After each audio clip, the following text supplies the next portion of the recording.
రాష్ట్రంలో ఎన్ని అసెంబ్లీలు ఉన్నా పిఠాపురం ప్రత్యేకతే వేరు.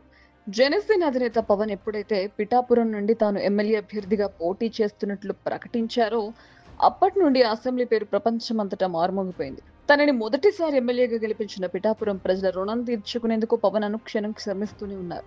కొన్ని సంవత్సరాలుగా మరుగున పడిపోయిన ఎన్నో సమస్యలకు పరిష్కార మార్గాన్ని చూపిస్తూ పిఠాపురాన్ని అభివృద్ధి పథంలో దూసుకుపోయేలా చేస్తున్నారు. కూటమి ప్రభుత్వానికి చెడ్డ పేరు వచ్చే పని ఈ అక్రమ తవ్వకం.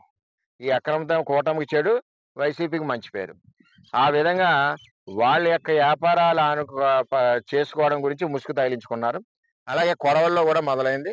వైసీపీ టైంలో, గవర్నమెంట్ టైంలో తెలుగుదేశం, జనసేన, బీజేపీ 3 నెలల ధర్నాలు చేశారు. టెంట్లు వేసుకుని చేశాం. ఇప్పుడు వాళ్ళు మళ్ళీ స్టార్ట్ చేసేస్తున్నారు. ఎలా స్టార్ట్ చేసేస్తున్నారో మాకు అర్థం అవట్లేదు. ఎవరిని ఎక్కడ కలిసి స్టార్ట్ చేసేస్తున్నారో అర్థం అవట్లేదు. వాళ్ళకి ధైర్యం ఏంటో అర్థం అవట్లేదు. Same persons. సినిమా మార్పు అంతే.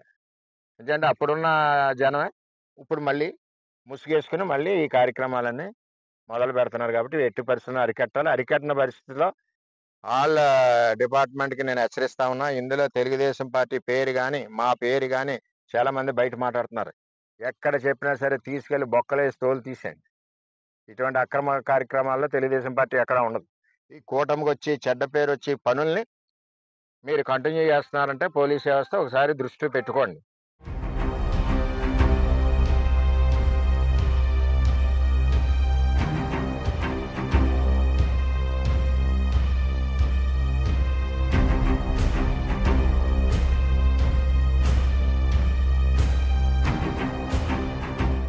తాజాగా పిఠాపురం అక్రమ ఇసుక తవ్వకాలు జరుగుతున్నాయని, ఈ అక్రమాలపై పోలీసులు కూడా కన్నెత్తి చూడడం లేదని టీడీపీ మాజీ ఎమ్మెల్యే వర్మ సంచలన ఆరోపణలు చేశారు. దీంతో ఈ వ్యవహారం పిఠాపురంలో రాజకీయ సామాజిక వర్గాల్లో తీవ్ర చర్చనీయాంశంగా మారింది. ప్రతిరోజు రాత్రిపూట 200 నుంచి 300 లారీల ఇసుకను అక్రమంగా తరలిస్తున్నారని, అయినా ఎవరూ పట్టించుకోవడం లేదని వర్మ ఆగ్రహం వ్యక్తం చేశారు. పిఠాపురంలో ఇసుక మాఫియా అంటున్న వర్మ వ్యాఖ్యలతో ఏపీ రాజకీయం వేడెక్కింది. భూమి మేము తవ్వుకుంటున్నాం. మేము వద్దా? మేము మీ భూముల్లోకి వస్తున్నామా? మా భూముల్లోకి మిమ్మల్ని ఎవరు రమ్మన్నారు? ఎవరిని అడిగి వచ్చారు మీరు? మీకు అసలు ఎవరిని అడిగారు? ఏ విషయంగా వచ్చారు మీరు? మా భూమి మా ముత్తాతది, మా తాతకు వచ్చింది, మా తాత నుంచి మా తండ్రికి వచ్చింది, మా తాత నుంచి మాకు వచ్చింది. ఎవరిది తవ్వేత్తనం మేము? ఏం పోలవరం కాలువ తవ్వేత్తనం మేము? పోలవరం కాలువ గట్టు తవ్వేత్తనమా? లేకపోతే పుష్కర కాలువ గట్టు తవ్వేత్తనమా? లేకపోతే గోదావరి గట్టు కాలువ తవ్వేత్తనమా? మా పూర్వం నుంచి మాకు కావాలంటే మీకు పాస్బుక్లు చూపించాం, మా దస్తావేజులు చూపించాం. ఇప్పుడు ఈ స్థానికంగా తవ్వి రైతుకి 20 లక్షల అప్పు ఉంది. ఎలా తీర్చుకుంటాడు చెప్పండి? లేదంటే మీరు ఒక ఎకరానికి 10 లక్షల డబ్బులు మీరు ఇచ్చేయండి, మేము తవ్వం మానేస్తాం.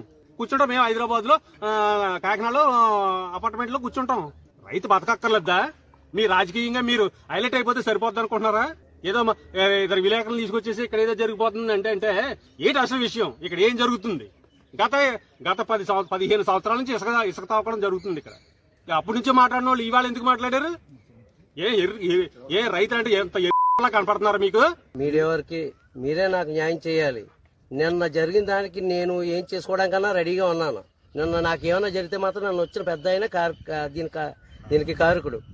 అది మాత్రం చెప్తాను. నాకు చాలా అప్పట్లో ఈ సమస్య, నా సమస్య ఆయనకి తెలియదు. ఆయన మామూలుగా ఆపేసి పోయాడు. మేము మంచిగా చేస్తున్నాం, చెడేం కాదు. ఇది ఇసుక అమ్ముకుంటున్నాం, మిరపల్లాలు తీసుకుంటున్నాం. అంటే వ్యవసాయానికి అనుకూలంగా తీసుకుంటున్నాం తప్ప ఇది బయట వ్యాపారం ఏం లేదు. ఇది భూమి రాదు, ఇది అమ్ముకుందాం అంటే ఏరే మార్గం లేదు. ఇది అందుకే ఇసుక అమ్ముకుంటున్నాం. ఇసుక అమ్ముకుని ఏం చేసుకుంటున్నాం, సాగు చేసుకుంటున్నాం తప్ప ఇంట్లో ఏం వచ్చేదేం లేదు మాకు. నాకు మాత్రం ఏ జరిగినా మాత్రం దానికి బాధ్యత నన్ను వచ్చిన పెద్ద మనుషులే.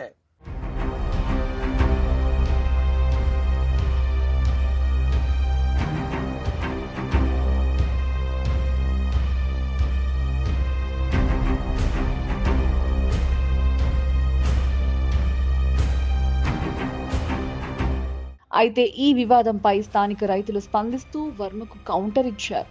తాము ఎటువంటి ఇసుక అక్రమ రవాణా చేయట్లేదని, అసలు వర్మ ఎవరినడిగి తమ పొలాల్లోకి వచ్చాడని ప్రశ్నిస్తున్నారు. తమ వ్యవసాయానికి అనుకూలంగానే ఇసుక తవ్వుకున్నట్లు స్థానిక రైతు తెలిపాడు. అయితే వర్మ ఆరోపణలపై రాష్ట్ర వ్యాప్తంగా జన సైనికులు తీవ్ర నిరసన వ్యక్తం చేస్తున్నారు. వర్మకు ఎటువంటి పదవి ఇవ్వకపోవడం వల్లే ఆయన పవన్ ని టార్గెట్ చేస్తున్నారని జన సైనికులు అంటున్నారు.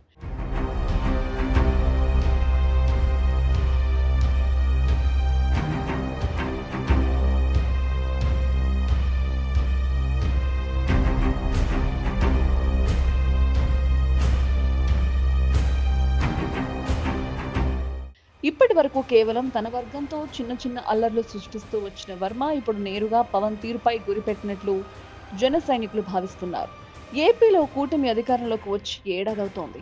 గత ప్రభుత్వ పాలన లోపాలను సరిదిద్దుతూ తమ పాలనలో వస్తున్న అవినీతిపై కూటమి ఫోకస్ చేస్తోంది. దీంతో వర్మ వ్యాఖ్యలు రాష్ట్ర వ్యాప్తంగా తీవ్ర చర్చకు దారితీశాయి.